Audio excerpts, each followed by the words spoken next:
Jamen tak. Jeg tager lige stående. Jeg synes jo, det er fantastisk at komme her i dag og få lov til at være med til at synge. Jeg kan godt være sådan lidt, fordi alle heroppe sidder jo og roser det her med at synge og sådan noget. Derfor undrer det mig lidt. Og for at citere mig selv, så jeg bliver simpelthen så harm. Og det gjorde, at jeg fandt ud af, at man faktisk har afskaffet fællessangen i byrådssalen. Det forstår jeg ikke helt. Altså, jeg kan godt lide at synge, så jeg håber, at vi kan arbejde på at få den med. Altså, det må da være et af mine valgløfter, der i hvert fald, fordi at, ja, vi ved alle sammen, hvad det handler om. Jeg har valgt Du er ikke alene, og til den der bliver jeg godt knytte 2 historier.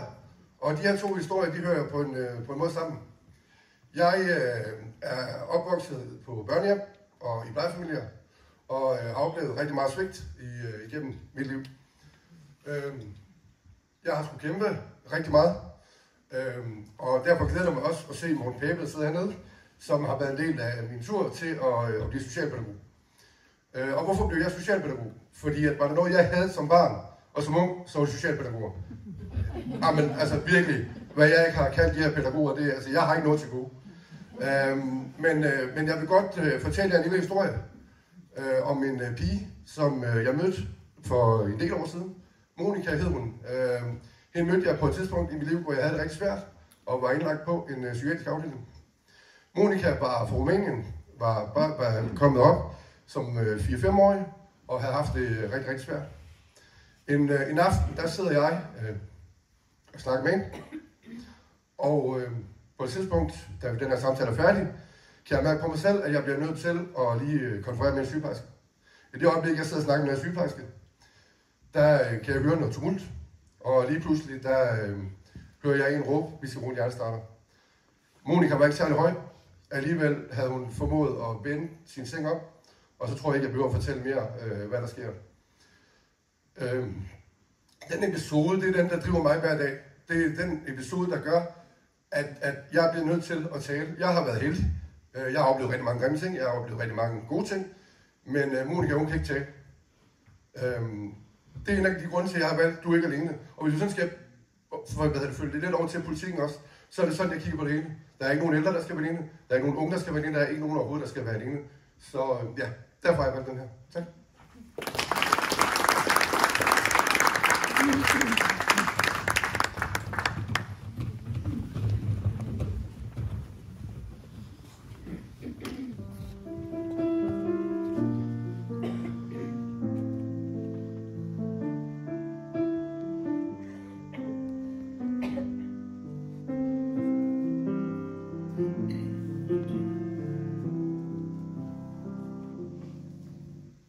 Når du tager afsted, vend dig ikke om.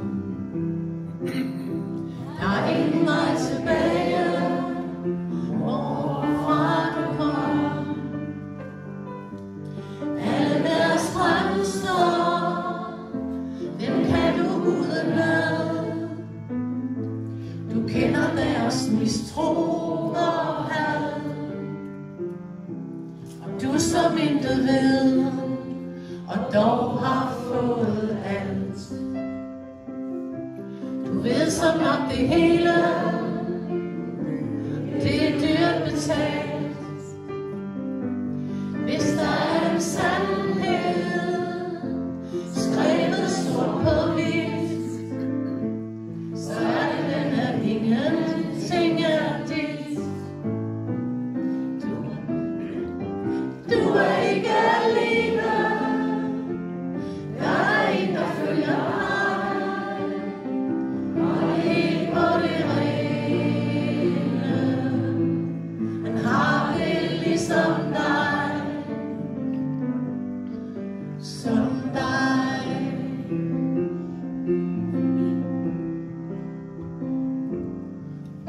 Du kan stige gennem og sejle af glas.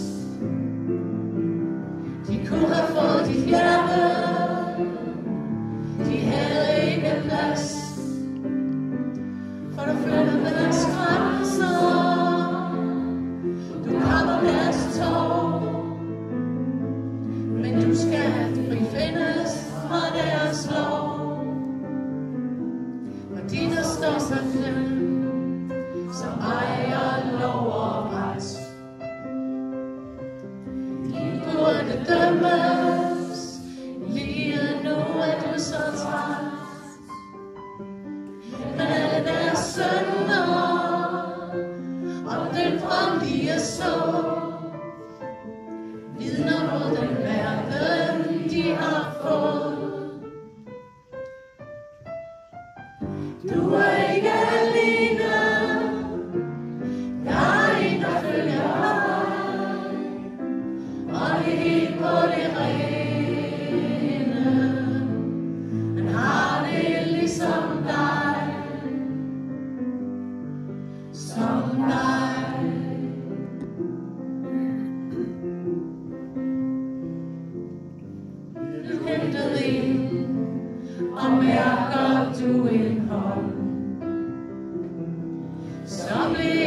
tror, når de finder vejen frem.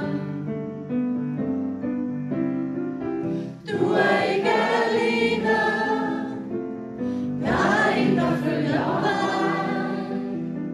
og helt på det